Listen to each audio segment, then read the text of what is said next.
তারেক রহমান বাংলাদেশের বাইরে থেকে ব্যাপারে বলেছেন, সকল জায়গা সংরক্ষণ করার জন্য প্রস্তুতি নিয়েছি।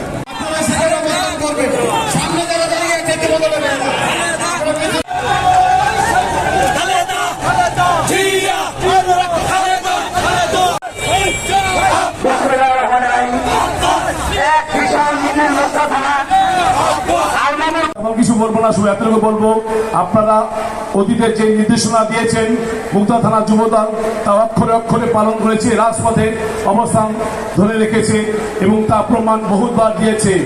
ভবিষ্যতেও যদি প্রয়োজন হয় এই বিএনপির পাশে মুগদা থানা যুবদল সর্বাত্মক জীবনের বিনিময়ে আপনাদের পাশে থাকবে। এবং জানাচ্ছি একটা বিষয়, আজকে হচ্ছে আমাদের কোনো জনসভা নয়, এটা হচ্ছে কর্মশালা। আমাদের 31টা যে কর্মশালা আছে, আমরা এখান থেকে শিক্ষা নিয়ে আমাদের সমস্ত মুগদা থানায় আমরা এটা ছড়িয়ে ছিটিয়ে দিব। 19 দফা আমাদের রাখাল রাজার রাষ্ট্রপতি শহীদ জিয়াউর রহমানের কর্মসূচি ছিলেন, এইটা বর্তমানে 31 দফার রূপ নিয়েছে। আমি জনাব মজদুরের কাছ থেকে একটা নিবেদন এবং আবেদন রাখবো, গত 5ই আগস্টের আগে যারা ত্যাগী ছিলেন তাদের প্রতি আপনারা বিশেষ খেয়াল রাখবেন। আমরা কখনো ঠিক কল্পনাও করতে পারি নাই আমি আমাদের স্ত্রী সন্তানকে দেখতে পারবো কিনা। আপনারা যখন কমিটি করবেন এই সমস্ত ত্যাগী নেতৃত্বদেরকে কমিটির হাতে তুলে দিবেন। এবং আমার 6 নম্বর মুগদা থানা 6 নম্বর ওয়ার্ড, 7 নম্বর ওয়ার্ড, 71 নম্বর ওয়ার্ডের 72 নম্বর ওয়ার্ডের বিএনপি ও সকল সহযোগী অঙ্গ সংগঠনের সকলকে আমি 7 নম্বর ওয়ার্ড বিএনপি পক্ষ থেকে জানাই সংগ্রামী শুভেচ্ছা অভিনন্দন।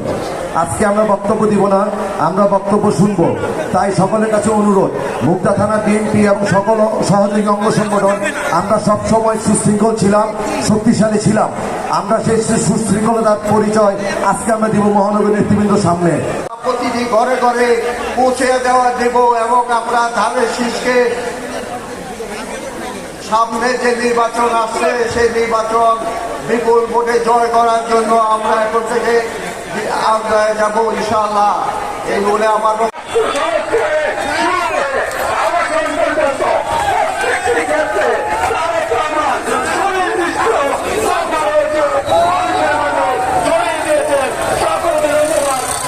ঢাকা মহানগর দক্ষিণ অন্যতম যুগ্ম আহ্বায়ক সংগ্রাম থেকে শুরু করে সমস্ত রাষ্ট্রীয় লোকদলের কর্মচারী আছেন, তিনি প্রত্যেককে নিজের মতো করে সাজিয়ে নিয়ে তিনি দিনের ভোট রাতে তিনি নিয়েছিলেন। আজকে এই আমাদের 31 দফায় অবাধ সুষ্ঠু নিরপেক্ষ নির্বাচনের কথা বলা হয়েছে। যে অবাধ সুষ্ঠু নির্বাচন যদি অনুষ্ঠিত হতো তাহলে বাংলাদেশের যে ফ্যাসিবাদ, যে অর্থনীতিকে ধ্বংস করা হয়েছে, এই খুনি শেখ হাসিনা সেটা করতে পারতেন না। শুধু শেখ হাসিনা নয়, তার ছেলে মেয়ে থেকে শুরু করে তার বোন, তার আত্মীয় স্বজন, তার দলের যারা নেতাকর্মী ছিলেন, প্রত্যেককে এই রাষ্ট্র কাঠামোকে দখল করে নিয়েছিলেন। এমন কোন ব্যবসায়িক প্রতিষ্ঠান ছিল না যেখানে তাদের দখলের বাহিরে ছিল। বাংলাদেশের সাধারণ মানুষ কোন ব্যবসা বাণিজ্য করতে পারে নাই, শুধুমাত্র যারা তার পা চাটা কুত্তা ছিল তারাই ব্যবসা বাণিজ্য করতে সব দেয়। আর আমাদের দলের নেতা কর্মীদেরকে মিথ্যে ভাবে, অন্যায় ভাবে মামলা দিয়ে দিনের পর দিন তাদেরকে নির্যাতন করা হয়েছে, খুন করা হয়েছে, খুন করা হয়েছে। এই এলাকা আমাদের একজন সহযোদ্ধা জনি, তাকে নির্মমভাবে হত্যা করা হয়েছে। আমরা আজকে কর্মশালা ঘোষণা করতে চাই, অনতি বিলম্বে এই খুনি শেখ হাসিনাকে বাংলাদেশে ধরে নিয়ে আসতে হবে। সকল হত্যাকাণ্ডের বিচার এই শেখ হাসিনা দিয়ে করতে হবে।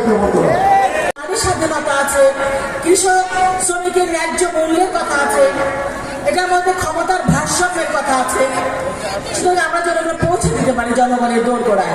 আর একটা কথা বলতে চাই, এই যে 17টা বছর এই এলাকার জনগণ সহ সমগ্র বাংলাদেশের জনগণ যে অভাবনীয় কষ্ট আমরা সহ্য করেছি, নির্যাতন সহ্য করেছি এই স্বৈরাচারী সরকারের হাত থেকে বাঁচার জন্য। আমরা না খেয়ে থেকেছি, আমরা চাকরি পাইনি, ঘরে থাকতে পারিনি, নিরাপদে থাকতে পারিনি, কথা বলার স্বাধীনতা ছিল না, আইনের শাসন ছিল না। এখন যেন প্রিয় ভাই ও বোনেরা সেই অবস্থার পুনরাবৃত্তি না হয়, এই এলাকার জনগণ যেন এখন শান্তিতে থাকতে পারে, অন্তত আমাদের মধ্যে কিছু মানুষ যেন বিশৃঙ্খলা সৃষ্টির চেষ্টা না করেন। আমরা শুনতে পাই অনেক অরাজকতার কথা, অনেক চাঁদাবাজির কথা। আমি বিশ্বাস করতে চাই যে বাংলাদেশ জাতীয়তাবাদী কোন দলের কোন সদস্যই এতে সম্পৃক্ত নয়। তারপরেও যদি দু একজন থাকেন, সাবধান হয়ে যান।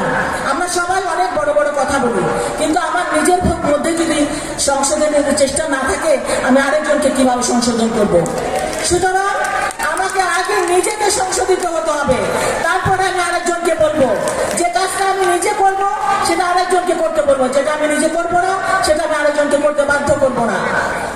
কমিটি হওয়ার সময় যারা এই 17 বছর মাঠে ছিল, যুদ্ধ করেছে, তাদের দিয়ে ইনশাল্লাহ কমিটি হবে। অন্তত মানে প্রেসিডেন্ট সেক্রেটারি ভাইটাল ফোর্সগুলো তাদের থাকবে, তারপরে সবাই থাকবে।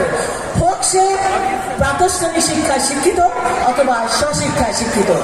আমি বুঝতে চাই না যে সে তার লেখাপড়ার যোগ্যতা নাই, না থাকুক, সে দেশের জন্য যুদ্ধ করেছে, সে মেরুদণ্ড শিলা করে দাঁড়িয়ে এই অবৈধ সরকারের বিরুদ্ধে লড়াই করেছে।